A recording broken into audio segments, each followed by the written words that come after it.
Hey, welcome back to SARA, the Sex Addiction Recovery Association, in association with the Transformer Hearts Training Institute. This is level 1, session 3. So let's get started. We're going to start getting the good stuff in this session here today. And so some other resources with this is you can go to our website again at the Transform Hearts Training Institute or the Transform Hearts website, where it's a library of information. So one of our main books is called Out of the Darkness. It's really the introduction to our workbooks for couples going through sex addiction and anorexia treatment. Okay, and we do all of our groups based on these main books. And the Out of the Darkness is our little black book, which is designed for the men and women to read together or separate. The Ashes to Beauty is written by my wife, Carrie, and it's a workbook and step book that we do groups with the women. And then the Into the Light material for the men is also in the form of a workbook and step book. So we'll get into groups and how we do that in later sessions here.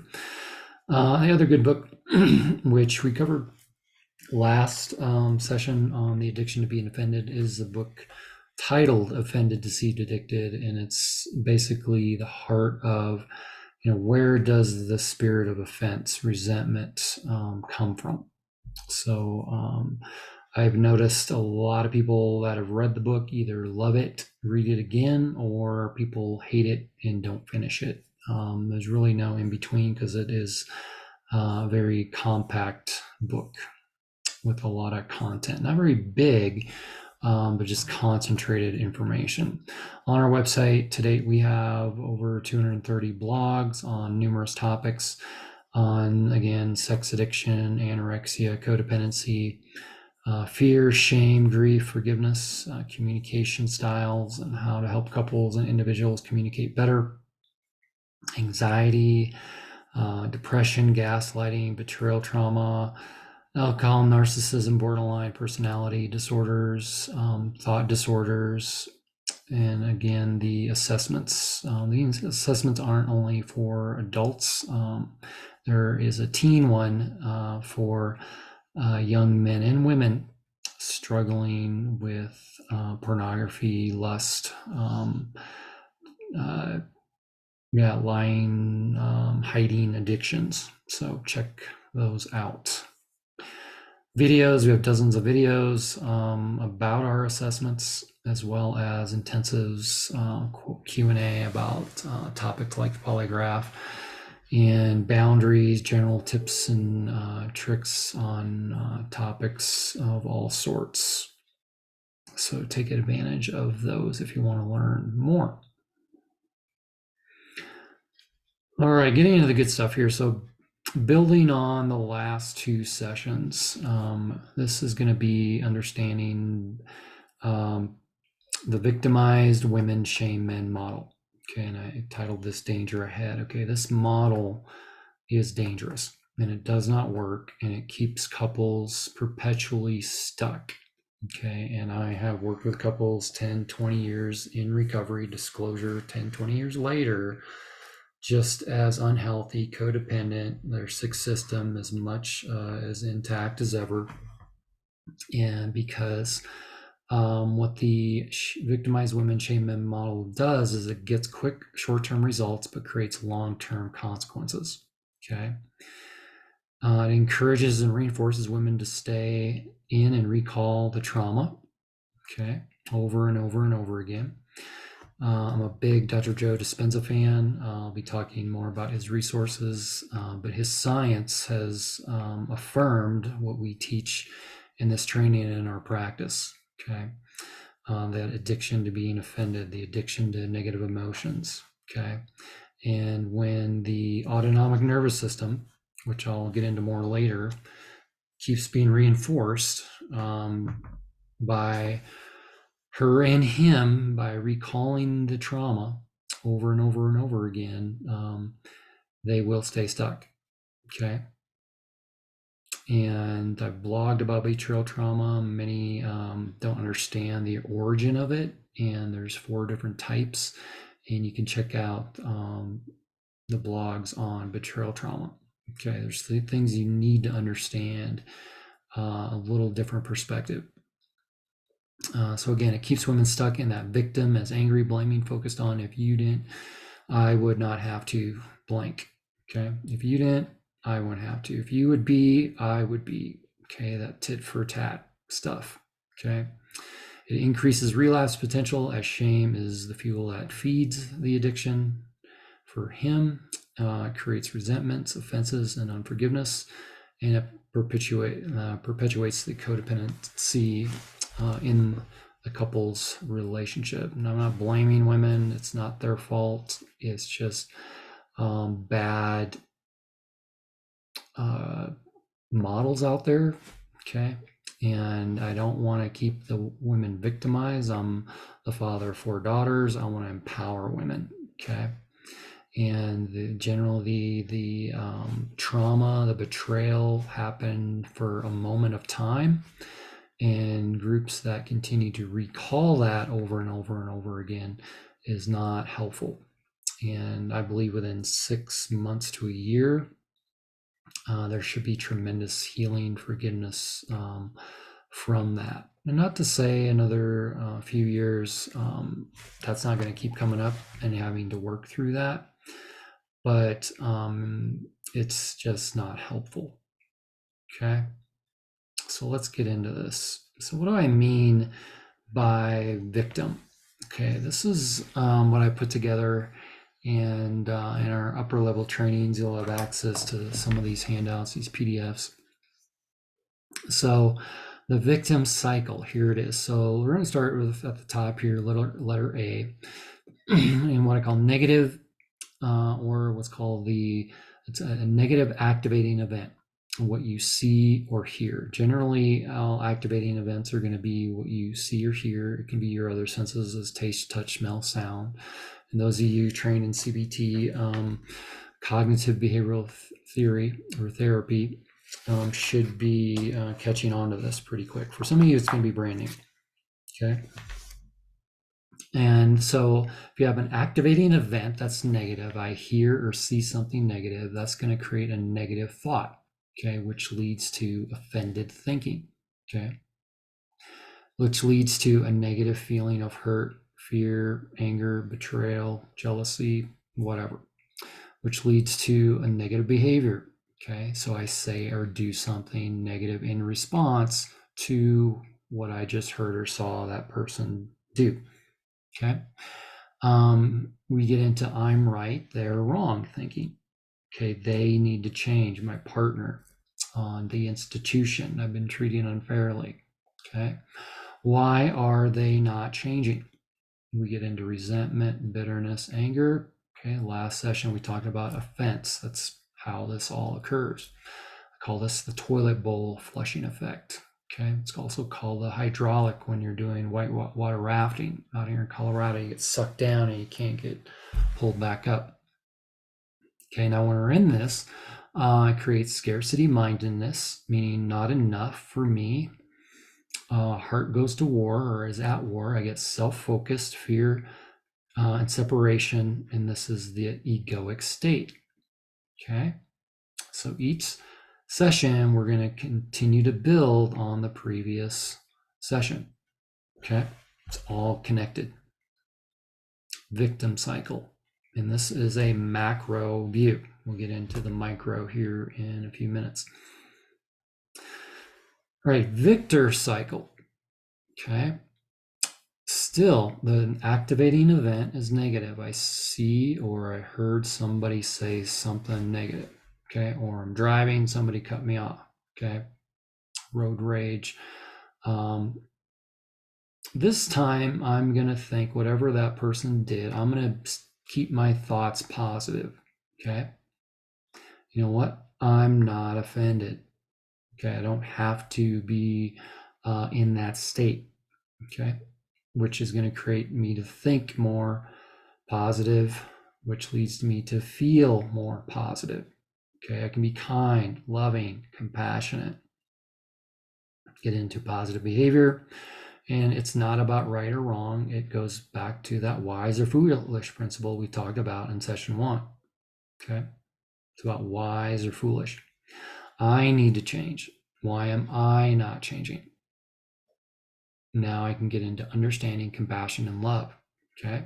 Now, in the middle of this, I become abundant minded, not scarcity minded. My heart's at peace. I can be others focused and serve others. I want to be in connection. And rather than the egoic state, I'm in a love state or state of love. Okay. Now, for most couples I work with or individuals, you can bounce back. They can bounce back between victim and victor really quick. Okay. Now, these are very, very similar cycles, but hopefully you're starting to pick up on some changes, some differences. Okay, you're going to notice they both start out negative, seeing or hearing something negative. The victor begins to get into positive thoughts, feelings, and the big one isn't moving to or blaming they need to change. Why aren't they changing? Into I need to change. The key to helping clients be successful in recovery is dealing with the person in the mirror. Okay, their partner, God, the universe, source is just showing them and mirroring exactly what they need to work on. Okay, if you in your own recovery or therapy are experiencing the same thing over and over and over again, why do these bad things always keep happening to me? And I tell my clients is generally because you've not learned the lesson yet. Okay, you don't get to move on in the video game to the next level, or what they call leveling up, until you mastered the level you're in. Because if you can't handle this level, you're not going to be equipped or have the tools for the next level. Okay. And I've written about this in a blog called Becoming Unlimited. You have to get the lesson. Okay. So if you keep having the same thing over and over, why aren't they changing? Blaming. The partner is holding up a mirror and teaching people that that's not bad, that's actually a good thing, and we can be grateful for it and have gratitude. That's going to go a long way, and we're going to get out of victim into victor. All right, so these cycles are very much a macro overview. Okay, so let's break this down into more of a micro. Okay, so moving from victim to victim, this is a closer look. So on the left is going to be victim losing and victor winning, and these different topics. The first topic is we're going to talk about emotion. So the victim feels fear, harbors self-confidence, harbors contempt, harbors resentment, stuffs feelings and emotions, and fears intimacy. Okay, let's go over here to the victor side. The victor emotions feels joy, releases what I call a coined Godfidence. I'll explain that in later levels or later sessions.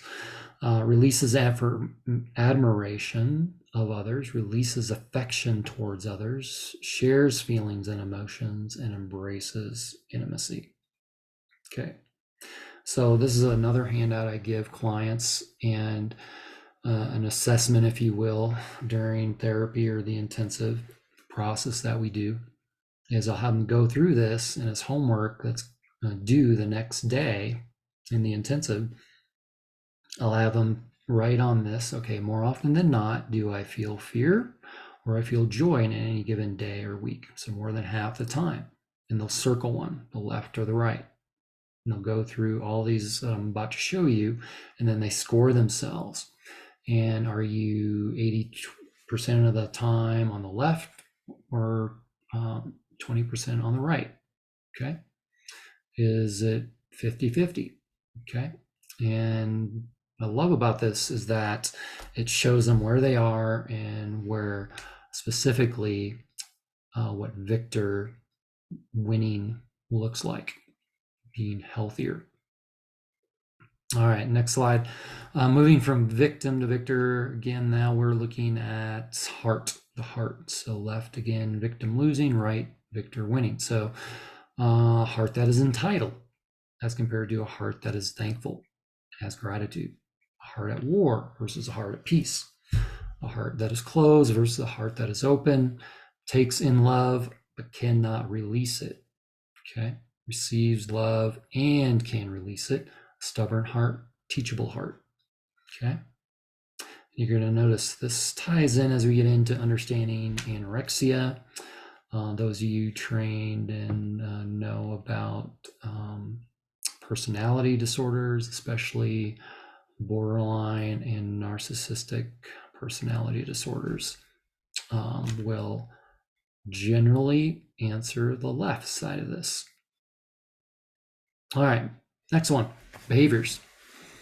So the victim is passive, the victor is assertive, the victim dislikes and hates themselves, the victor likes and loves themselves. Does not know their identity, the victor knows their identity and value. Left side embraces bitterness, the right side embraces forgiveness. The victim protects self, the victor protects loved ones. Self-focused ceases to accuse others, accuses others versus takes responsibility, protects addiction, protects the loved one. Easily offended, releases the offense, spends time in fantasy or self-focus, spends time in imagination, others focus. Okay, that's a big one, and I could spend time talking about. But just briefly, fantasy is a great thing, but it serves self. That's why when I work, we'll get into fantasy man, fantasy woman that addicts have, their ideal partner. Okay, it serves self all day long. Imagination, the platform we're on, is somebody's imagination, this chair I'm sitting in. Okay, our phones, computers, it's all imagination that serves others. Okay, see the difference? Schedule manages them on the left, on the right, they manage their schedule. Tells you why it cannot be done, shows you how it can be done. Externally motivated, internally motivated. Get into more of that in future sessions, what I mean by that. Avoids learning new things, enjoys learning new things. Poor or under communicator versus an over communicator. Drains others, energizes others. So there are some behaviors. Victim and victor. All right, next, the victim in mindfulness is scarcity minded. The victor is abundant minded. There is not enough. There is more than enough. I need to get mine. I need to give to others. Hopes others fail, hopes and helps others succeed.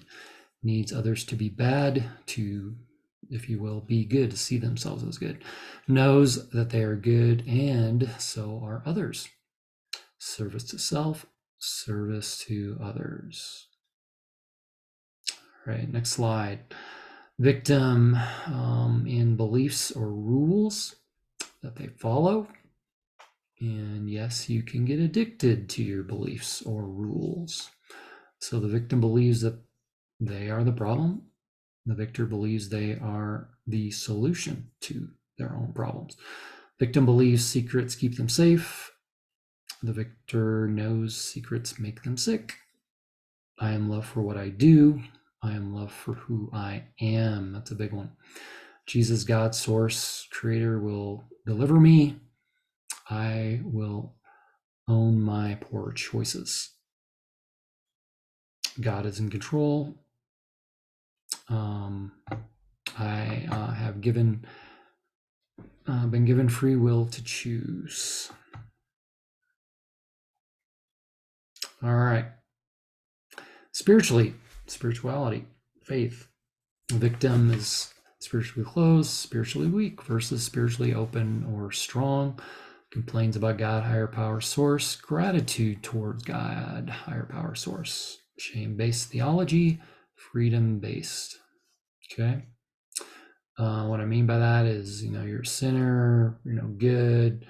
What I call the live sin repent cycle. I'll get into that. I blogged about that. You can check that out. In all my blogs, you can search by topics in the search engine and it'll pull up. And there's also a drop down box categorizing the blogs. Let's see. God restrains me versus God or source sets me free. Morality keeps me from having fun. Morality keeps me from destroying myself. Does not give back, or tithe gives back to others in time and resources. Salvation, heaven is outside of me versus it's inside of me. I am separate from God and others. I am one with God and others. A negative polarity, a positive polarity. All right, so there you have it. Some micro, much more specific examples of victim, victor.